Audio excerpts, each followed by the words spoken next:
ಹಾವೇರಿ ಜಿಲ್ಲೆಯ ಒಂದು ಹಳ್ಳಿಯಲ್ಲಿ ಒಬ್ಬ ಕಾರ್ತಿಕ್ ಅನ್ನೋ ಹುಡುಗ ಇರ್ತಾನೆ.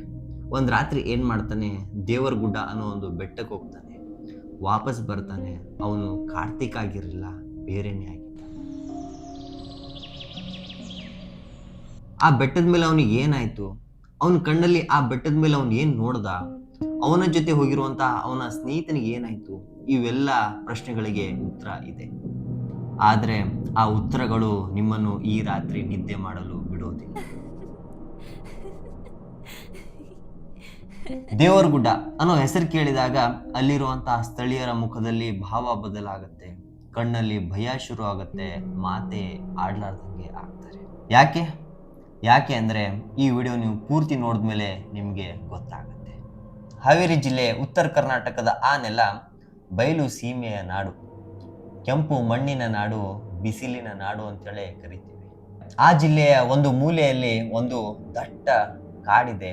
ಆ ಕಾಡಿನ ಒಂದು ಮೂಲೆಯಲ್ಲಿ ಬೆಟ್ಟ ಇದೆ. ಆ ಬೆಟ್ಟದ ಹೆಸರು ದೇವರಗುಡ್ಡ.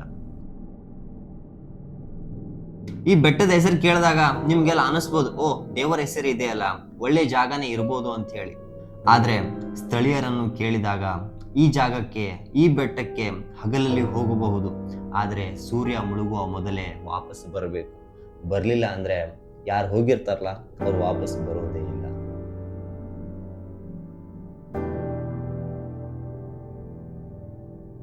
ಯಾಕೆ ಹಿಂಗೆ ಅಂತೇಳಿ ನೀವು ಪ್ರಶ್ನೆ ಮಾಡಿದ್ರೆ ಅದಕ್ಕೆ ಉತ್ತರ ನೀವು ನೂರಾರು ವರ್ಷಗಳ ಹಿಂದೆ ಹೋಗ್ಬೇಕಾಗುತ್ತೆ. ಆ ಕಾಲದಲ್ಲಿ ಈ ಬೆಟ್ಟದ ಮೇಲೆ ಒಂದು ಸುಂದರವಾಗಿರುವಂತಹ ದೇವಸ್ಥಾನ. ಆ ದೇವರ ಹೆಸರು ಗುಡ್ಡದ ದೇವರು ಅಂತೇಳಿ.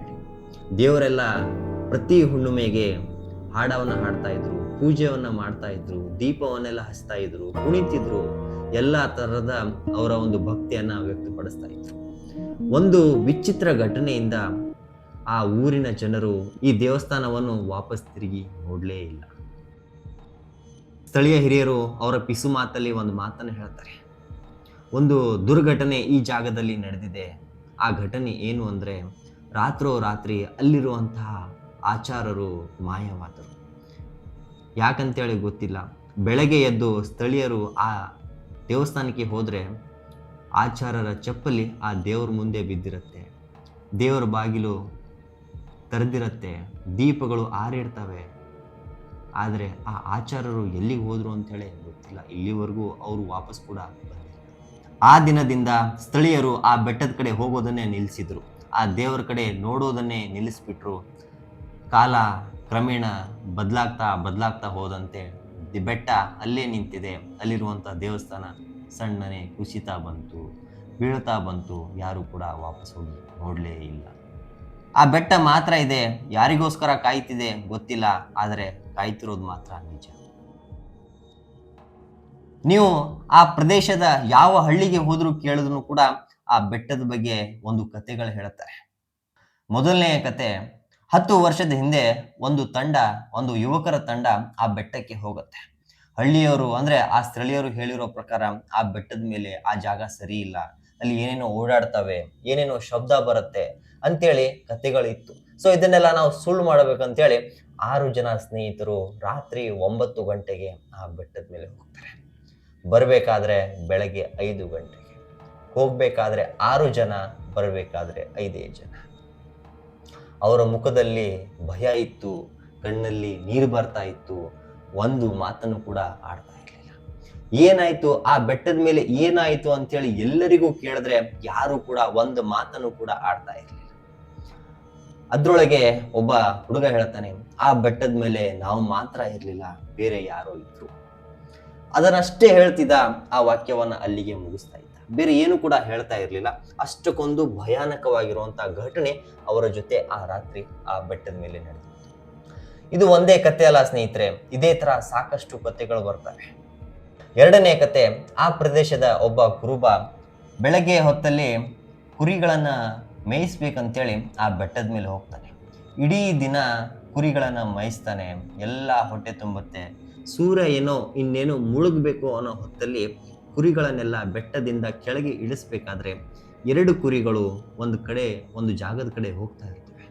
ಅದನ್ನ ಫಾಲೋ ಮಾಡ್ಕೊಂಡು ಹೋಗಿರುವಂತಹ ಆ ಕುರುಬ ಒಂದು ಕಡೆ ಹೋಗಿ ಆ ಕುರಿಗಳು ನಿಂತಿರ್ತವೆ, ಒಂದೇ ಜಾಗದ ಕಡೆ ನೋಡ್ತಿರ್ತವೆ. ಒಂದು ಕುರಿನೂ ಕೂಡ ಅಳ್ಳಾಡ್ತಿರೋದಿಲ್ಲ, ಶಬ್ದ ಮಾಡ್ತಿರೋದಿಲ್ಲ, ಏನು ಕೂಡ ಮಾಡ್ತಿರೋದಿಲ್ಲ. ಯಾವ ಜಾಗದ ಕಡೆ ನೋಡ್ತಿದ್ದೆ ಅಂತೇಳಿ ಆ ಕುರುಬ ತಿರುಗಿ ನೋಡ್ಬೇಕಾದ್ರೆ ಹಳೆಯ ದೇವಸ್ಥಾನ, ನೂರಾರು ವರ್ಷಗಳ ಹಿಂದೆ ಇರುವಂತಹ ದೇವಸ್ಥಾನ. ಆದರೆ ಅಲ್ಲಿ ಒಂದು ವಿಚಿತ್ರವಾಗಿರುವಂತಹ ಆಕಾರ ಅವನಿಗೆ ಕಾಣಿಸುತ್ತೆ. ಆ ಆಕಾರವನ್ನು ನೋಡಿ ಅಲ್ಲಿಂದ ಎದ್ದೋ ಬಿದ್ದೋ ಅಂತೇಳಿ ಬರ್ತಾನೆ.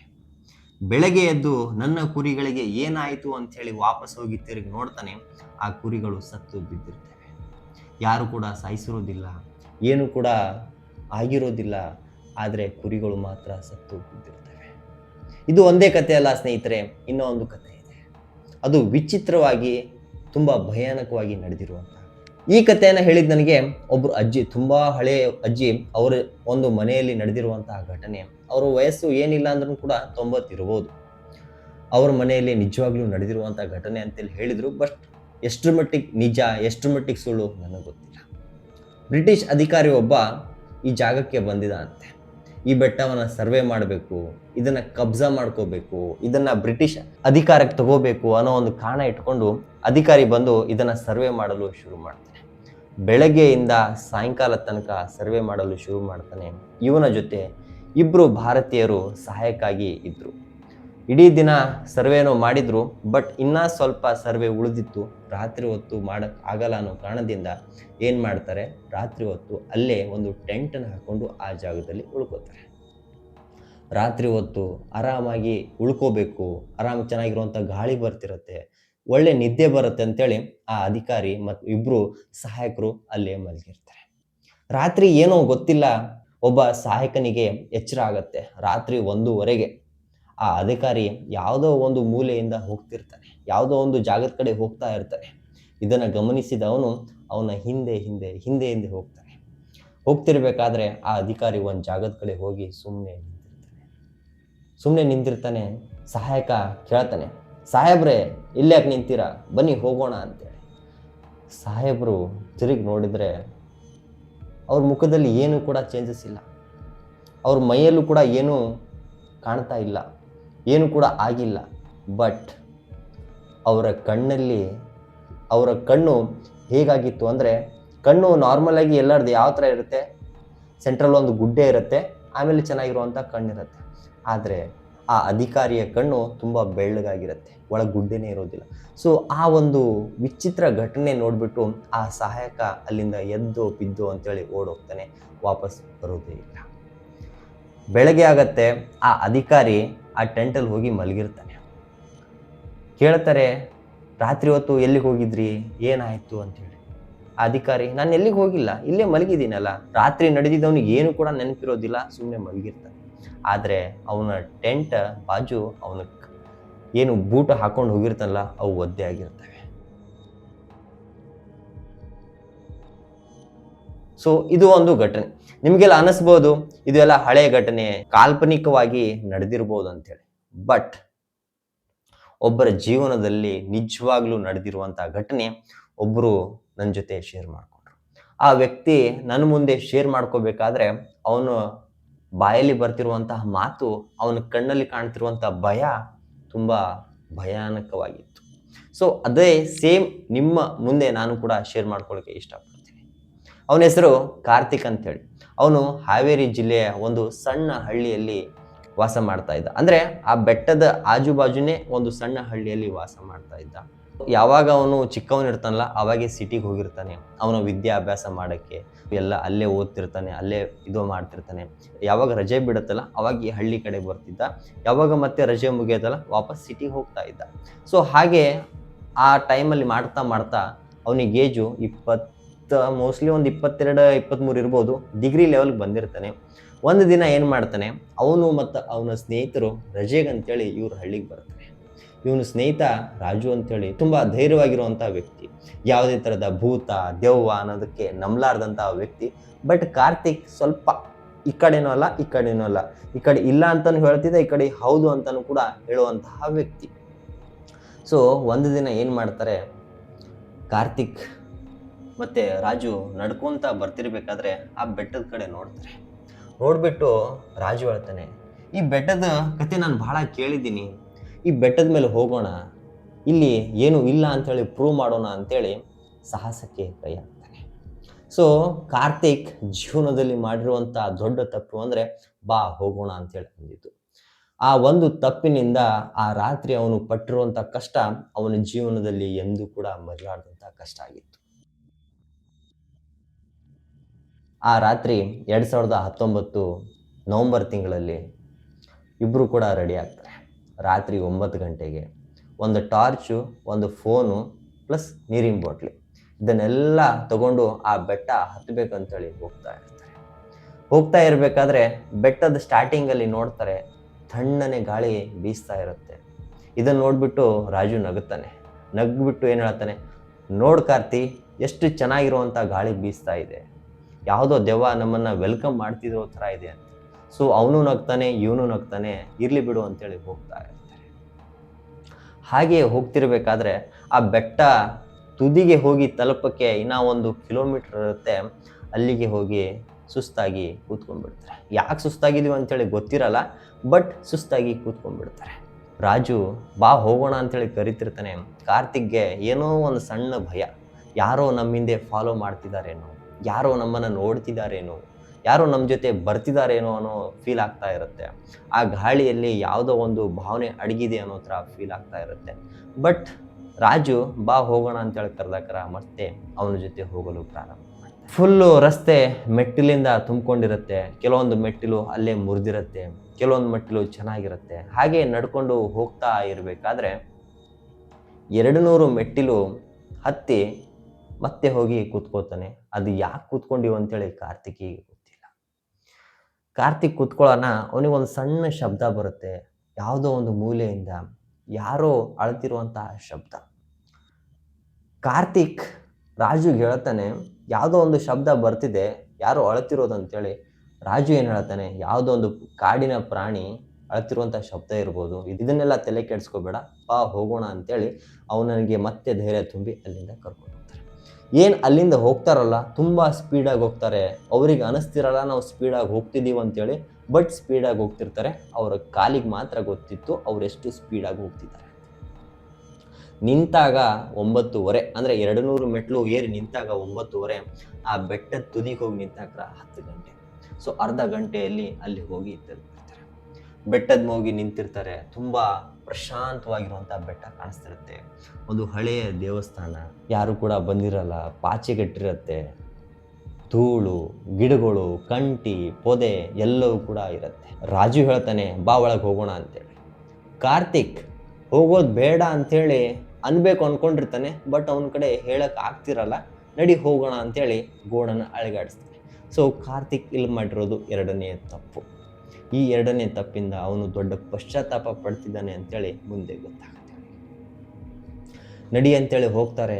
ಆ ದೇವಸ್ಥಾನ ಒಳಗೆ ಹೋಗ್ತಾರೆ. ತುಂಬ ಚಿಕ್ಕ ಕೋಣೆ, ಸಣ್ಣ ದೇವಸ್ಥಾನ, ಒಳಗೆ ಮೂರ್ತಿ ಇರಲಿಲ್ಲ, ಅಥವಾ ಯಾರೋ ತೊಗೊಂಡು ಹೋಗಿರ್ಬೋದು ಅಂತೇಳಿ ಹೇಳ್ದ ಅವನು. ಹೋಗಿರ್ತಾರೆ, ಸಣ್ಣ ಕೋಣೆ. ಅವ್ರು ಗಮನಿಸ್ತಾರೆ, ಆ ಟಾರ್ಚ್ ಬೆಳಕಲ್ಲಿ ಎಣ್ಣೆ ಬಿದ್ದಿರುತ್ತೆ, ಜಿಗಿಟ್ ಹತ್ತಿರುತ್ತೆ. ಈ ಜಾಗದಲ್ಲಿ ಯಾರೋ ಬಂದು ಹೋಗಿದ್ದಾರೆ ಅನ್ನೋ ಥರ ರಾಜುಗೆ ಫೀಲ್ ಆಗ್ತಾ ಇರುತ್ತೆ. ಕಾರ್ತಿಕಿಗೆ ಕೇಳ್ದಾಕರ, ಇಲ್ಲಿ ಯಾರು ಬರಲ್ಲಲ್ಲ, ಇದು ತುಂಬ ಡೇಂಜರ್ ಆಗಿರುವಂಥ ಜಾಗ, ಈ ಕತೆ ಎಲ್ಲರಿಗೂ ಗೊತ್ತಿದೆ, ಇಲ್ಲಿ ಯಾರು ಬಂದು ಎಣ್ಣೆನೂ ಕೂಡ ಹಾಕೋದಿಲ್ಲ ಅಂತೇಳಿ ಕಾರ್ತಿಕ್ ಹೇಳ್ದಾಕ, ಸರಿ ಬಿಡು ಅಂತೇಳಿ ಅಲ್ಲೇ ಕೂತಿರ್ತಾರೆ. ಕಾಡು ಫುಲ್ಲು ಶಾಂತವಾಗಿರುತ್ತೆ, ಗಾಳಿ ಬೀಸ್ತಿರಲ್ಲ, ಏನು ಕೂಡ ಆಗ್ತಿರಲ್ಲ. ಬಟ್ ಇದ್ದಕ್ಕಿದ್ದಂತೆ ಆ ದೇವಸ್ಥಾನದ ಒಂದು ಬಾಗಿಲು ಹೊಡ್ಕೊಳಕ್ಕೆ ಶುರು ಆಗುತ್ತೆ, ಅಂದರೆ ಮುಚ್ಕೊಳಕ್ಕೆ ಶುರು ಮಾಡುತ್ತೆ. ಒಂದು ಕ್ಷಣ ಅವ್ರ ಎದೆ ಬಡಿತ ನಿಂತಂಗಾಗತ್ತೆ. ರಾಜು ಕೇಳ್ತಾನೆ, ಏನಿದು ಶಬ್ದ, ಯಾಕೆ ಈ ಥರ ಬಡ್ಕೋತಿದೆ? ಕಾರ್ತಿಕ್ ಹೇಳ್ತಾನೆ, ಗಾಳಿ ಶಬ್ದ, ಗಾಳಿಯಿಂದ ಈ ಥರ ಬಡ್ಕೋತಿರ್ಬೋದು. ಬಟ್ ಗಾಳಿ ಇಲ್ಲ ಅಲ್ಲ, ಇಲ್ಲಿ ಗಾಳಿನೇ ಬರ್ತಿಲ್ಲ. ಬಟ್ ಏನು ಇರ್ಬೋದು ಇದು ಅಂತ, ಯಾರಾದರೂ ಇದ್ದಾರಾ ಹೊರಗೆ, ಅಥವಾ ನಮ್ಮನ್ನು ಯಾರಾದರೂ ಫಾಲೋ ಮಾಡ್ಕೊಂಡು ಬಂದಿದ್ದಾರಾ ಅಂತೇಳಿ ರಾಜು ಹೇಳ್ತಾರೆ. ಯಾರೂ ಇಲ್ಲ, ಹಾಗೇನಿಲ್ಲ ಅಂತೇಳಿ. ಸೊ ಅಲ್ಲೇ ಸ್ವಲ್ಪ ಹೊತ್ತು ಸ್ಪೆಂಡನ್ನು ಮಾಡಿಬಿಟ್ಟು ಹೊರಗಡೆ ಬರ್ತಾರೆ. ಕಾರ್ತಿಕ್ ಹೇಳ್ತಾನೆ, ಬಾ ಹೋಗೋಣ, ಇಲ್ಲಿಂದ ಹೋಗೋಣ ಬಾ. ಮತ್ತೆ ರಾಜು ಹೇಳ್ತಾನೆ, ಹೇ ಇನ್ನೊಂದು ಸ್ವಲ್ಪ ಹೊತ್ತು ಇರೋಣ, ಇಲ್ಲೇ ಸ್ವಲ್ಪ ಹೊತ್ತು ಮಜಾ ಮಾಡಿಬಿಟ್ಟು ಆಮೇಲೆ ಇಳಿದು ಹೋಗೋಣ ಅಂತೇಳಿ ರಾಜು ಮತ್ತೆ ಅವನಿಗೆ ಧೈರ್ಯ ಕೊಡ್ತಾನೆ. ಸರಿ ಬಿಡು ಅಂತೇಳಿ ಮತ್ತೆ ಒಪ್ಕೋತಾನೆ. ಇದು ಅವನ 3ನೇ ತಪ್ಪು. ಹಾಗೆ ಟೈಮ್ ಸ್ಪೆಂಡ್ ಮಾಡ್ತಿರ್ಬೇಕಾದ್ರೆ ಸಮಯ 11 ಗಂಟೆ ಆಗಿರುತ್ತೆ. ಫೋನಲ್ಲಿ ಫುಲ್ ಚಾರ್ಜಿಂಗ್ ಇರುತ್ತೆ, ಅವ್ರ ಹತ್ರ ಒಂದು ಟಾರ್ಚ್ ಇರುತ್ತೆ, ನೀರಿನ ಬಾಟ್ಲಿ ಇರುತ್ತೆ, ಫೋನಲ್ಲಿ ರೀಲ್ಸ್ ನೋಡ್ತಿರ್ತಾರೆ, ಹಾಡಾಡ್ತಿರ್ತಾರೆ, ಫುಲ್ ಎಂಜಾಯ್ ಮಾಡ್ತಿರ್ತಾರೆ, ಹಾಗೆ ಹರಟೆ ಹೊಡಿತಿರ್ತಾರೆ, ನಗುತ್ತಿರ್ತಾರೆ, ಎಲ್ಲವೂ ಕೂಡ ಮಾಡ್ತಿರ್ತಾರೆ. ಹಾಗೆ ಸಮಯ ಕಳೀತಾ ಕಳೀತಾ ರಾಜು ಏನು ಮಾಡ್ತಾನೆ, ಅಲ್ಲೇ ಸಣ್ಣಗೆ ಮಲ್ಕೊಂಡ್ಬಿಡ್ತಾನೆ. ರಾಜು ಮಲ್ಕೊಂಡ್ಬಿಡ್ತಾನೆ, ಕಾರ್ತಿಕ್ ಫೋನನ್ನು ನೋಡ್ತಿರ್ತಾನೆ. ರಾತ್ರಿ 1:30. ಯಾವುದೋ ಒಂದು ಮೂಲೆಯಿಂದ ಒಂದು ಸಣ್ಣನೆ ಶಬ್ದ, ಯಾರೋ ಕರಿತಿರೋ ಹಾಗೆ, ಯಾರೋ ಅಳ್ತಿರೋ ಹಾಗೆ ಶಬ್ದ.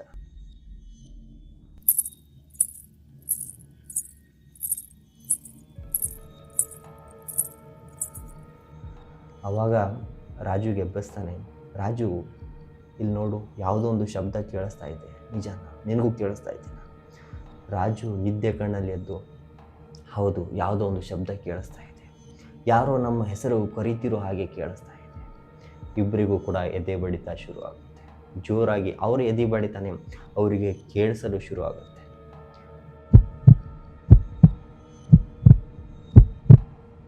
ಹಾಗೆ ಆ ಶಬ್ದ ಹತ್ರ ಬರ್ತಿದೆ. ಒಬ್ರಿಗೊಬ್ರು ಹೆಸರು ಹೇಳ್ಕೊತಾ ಇದೆ. ನನ್ನ ಹೆಸರು ರಾಜು, ನನ್ನ ಹೆಸರು ಕಾರ್ತಿಕ್ ಅಂತೇಳಿ. ಸೊ ರಾಜು ಭಯದಿಂದ ಹೇಳ್ತಾನೆ, ಕಾರ್ತಿಕ್ ಬಾ ಹೋಗೋಣ ಇಲ್ಲಿಂದ, ಯಾಕೋ ನನಗೆ ಸರಿ ಅನಿಸ್ತಿಲ್ಲ ಅಂತೇಳಿ ಒಬ್ರಿಗೊಬ್ರು ಕೈ ಹಿಡ್ಕೊಂಡು ಅಲ್ಲಿಂದ ಓಡಲು ಶುರು ಮಾಡ್ತಾರೆ. ಓಡ್ತಾರೆ. ಒಂದು ಮೆಟ್ಲು ಸ್ವಲ್ಪ ಮುಂದೆ ಹೋಗಿ ಕಾರ್ತಿಕ್ ಜಾರಿ ಬೀಳ್ತಾನೆ. ರಾಜು ಅವನ ಕೈ ಬಿಡ್ತಾನೆ.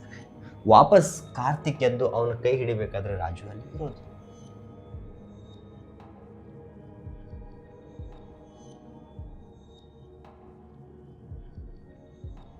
ರಾಜು ಒಂದು ಕ್ಷಣ, ಒಂದು ಸೆಕೆಂಡ್ ಹಿಂದೆ ಕೈ ಹಿಡ್ಕೊಂಡಿರುವಂತ ರಾಜು ಒಂದು ಸೆಕೆಂಡ್ ಆದ್ಮೇಲೆ ಅಲ್ಲಿ ಇಲ್ಲ. ರಾಜು ಅಂತೇಳಿ ಜೋರಾಗಿ ಕೂಗ್ತಾನೆ. ರಾಜು ಒಂದು ಮಾತನ್ನು ಕೂಡ ಆಡೋದಿಲ್ಲ.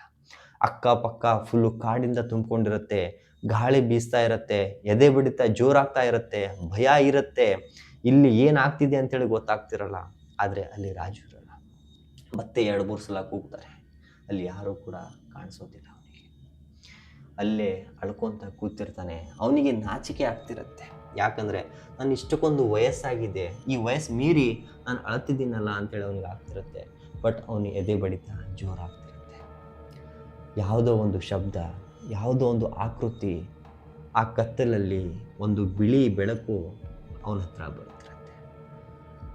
ಆ ಧ್ವನಿ ಇವನಿಗೆ ತುಂಬ ಹಳೆಯ ಧ್ವನಿ ಅಂತೇಳಿ ಅನ್ನಿಸ್ತಿರುತ್ತೆ. ಇವನ ಹೆಸರು ಹೇಳ್ತಿರತ್ತೆ. ಇವನು ಅಳತಿದ್ರೆ ಆ ಒಂದು ಶಬ್ದನೂ ಕೂಡ ಅಳತ್ತೆ. ಇವನ ಹೆಸರು ಕಾರ್ತಿಕ್ ಅಂತೇಳಿ ಹೇಳತ್ತಿರುತ್ತೆ. ಬಟ್ ಕಾರ್ತಿಕ್ಗೆ ಸಡನ್ಲಿ ಫ್ಲ್ಯಾಶ್ ಆಗುತ್ತೆ, ಇದು ನನ್ನ ಅಮ್ಮನ ಧ್ವನಿ ಅಲ್ವಾ, ಇದು ನನ್ನ ಅಮ್ಮನ ಧ್ವನಿ ಥರನೇ ಇದೆ, ನನ್ನ ಅಮ್ಮ ಇಲ್ಲಿ ಯಾವಾಗ ಬಂದರು, ಇವಾಗ ಅವ್ರು ಊರಲ್ಲಿ ಇದ್ದಾರಲ್ಲ, ಇದು ಯಾರದು ಅಂತೇಳಿ ಮತ್ತೆ ಕಾರ್ತಿಕ್ ಏನು ಮಾಡ್ತಾನೆ, ಓಡಲು ಶುರು ಮಾಡ್ತಾನೆ. ಕತ್ತಲಲ್ಲಿ ಎಲ್ಲಿಗೆ ಹೋಗ್ಬೇಕಂತೇಳಿ ಗೊತ್ತಿರಲ್ಲ. ಮುಂದೆ ಕಾಡು, ಯಾವ ಕಡೆ ಮೆಟ್ಟಿಲಿದೆ ಅಂತೇಳಿ ಗೊತ್ತಿಲ್ಲ. ಪೊದೆ, ಕಂಟಿ, ಪ್ರಾಣಿ ಇದನ್ನೆಲ್ಲ ಲೆಕ್ಕಿಸಲಾರದೆ ಆ ಮೇಲಿಂದ ಎದ್ದು ಬಿದ್ದು ಮೈಯೆಲ್ಲ ಪರ್ಚ್ಕೊಂಡು ಕೊನೆಗೆ ಕಾರ್ತಿಕ್ ಏನು ಮಾಡ್ತಾನೆ, ಕೆಳಗಡೆ ಬಂದು ಇಳಿತಾನೆ. ಅಲ್ಲೇ ಕೆಳಗೆ ಬಂದಾಕರ ಒಂದು ಕಡೆ ಕೂತ್ಕೊಂಡು ಜೋರಾಗಿ ಅಳಲು ಶುರು ಮಾಡ್ತಾನೆ. ದೂರದಲ್ಲಿ ಯಾರೋ ಬರ್ತಿರೋ ಹಾಗೆ ಕಾಣಿಸುತ್ತೆ. ಸ್ವಲ್ಪ ಎದೆ ಬಡಿತ ಸಮಾಧಾನ ಆಗುತ್ತೆ, ನೋಡ್ತಾನೆ.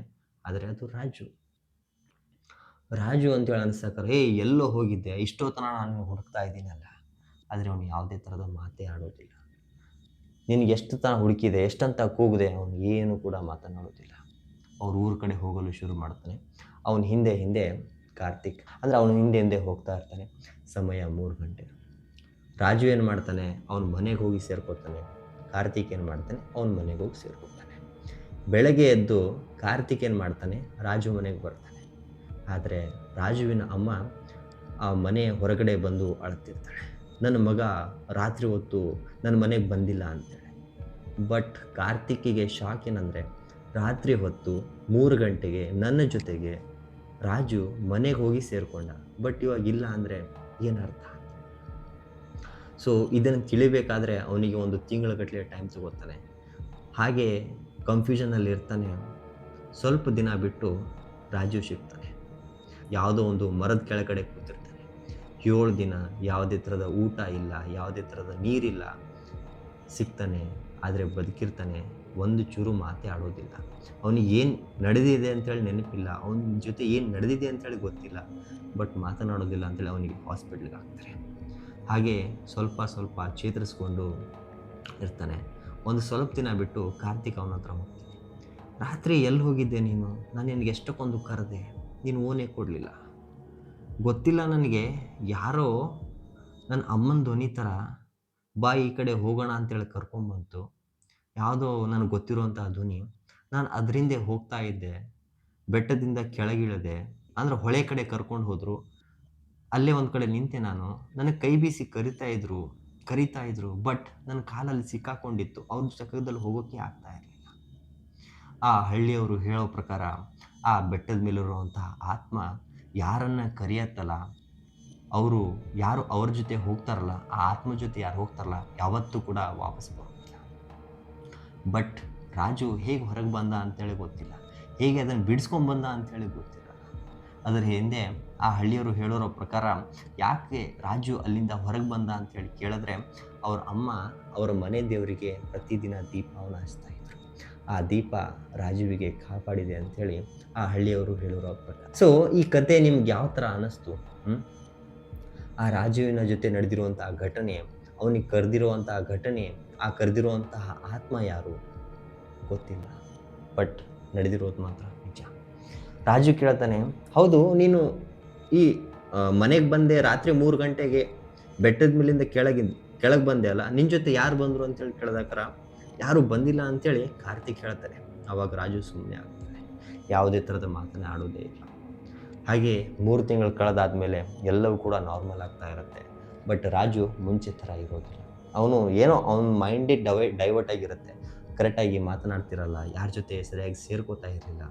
ಬಟ್ ಕಾರ್ತಿಕ್ಕು ಕೂಡ ಭಯದಲ್ಲೇ ಬದುಕ್ತಾ ಇರ್ತಾನೆ. ಹಾಗೆ ರಜೆ ಕಳೆಯುತ್ತೆ, ವಾಪಸ್ಸು ಸಿಟಿಗೆ ಹೋಗ್ತಾರೆ, ಅವ್ರ ವಿದ್ಯಾಭ್ಯಾಸನ ಮುಂದುವರ್ಸಿ. ಸೊ ನಿಮ್ಗೇನು ಅನ್ನಿಸ್ತು ಅಂತೇಳಿ ಕಮೆಂಟ್ ಮುಖಾಂತರ ತಿಳಿಸಿ. ಇದೇ ಥರ ಹಾರರ್, ಮಿಸ್ಟ್ರಿ, ಥ್ರಿಲ್ಲಿಂಗ್ ಆಗಿರುವಂಥ ವಿಡಿಯೋಗಳಿಗಾಗಿ ನನ್ನ ಚಾನಲನ್ನು ಸಬ್ಸ್ಕ್ರೈಬ್ ಮಾಡೋದನ್ನು ಮರಿಬೇಡಿ. ಮತ್ತೆ ಮುಂದಿನ ವಿಡಿಯೋದಲ್ಲಿ ಸಿಗೋಣ. ಜೈ ಹಿಂದ್.